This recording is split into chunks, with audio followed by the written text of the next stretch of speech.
পুরুষে কবিতর আনছে বাজার থেকে এনে বউরে কিছু কবিতরটি তুমি রাঁধো।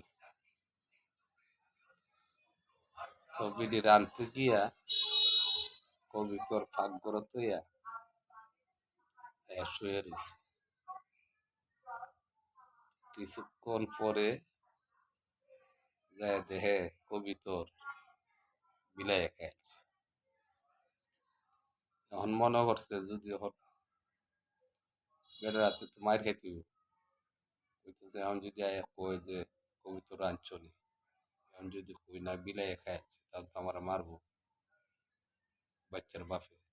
কাজ করি, ব্যাং আছে, ব্যাং ধরে আনছে, এনে ব্যাং বানাইছে, বানায়া যখন রাঁধতো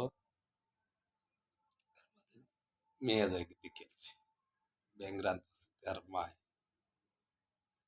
এখন কইতাছে ব্যাং রাঁধতাছ কইস না তোর বাপে কবিতর আছি, কবিতর আমি তো শুয়ে আসলাম এর মধ্যে বিলাই খাইছে। এখন যদি না দিই আর না খাওয়াই তাহলে তো আমার মায়ের খাওয়া লাগবে, এই কারণে ব্যাং রাখছি। তখন যখন দুপুর টাইম হয়েছে বেডা আইছে ভাত খাইতে। এখন তো পেটি নিয়ে ভাত বাড়ি দিছে, বেডা হাত মুখ ধুয়ে বইছে খাওয়ার লেগে। মেয়ে কইতাছে হাসা কইলে মায়ে বাইর খায় আর মিশা কইলে বাপে ব্যাং খায়, এখন কি করি? আসতাছে আর কইতাছে হাসা কইলে মায়ে মায়ের খায় বাপের হাতে, আর যদি মিশা কই বাপে ব্যাং খায়।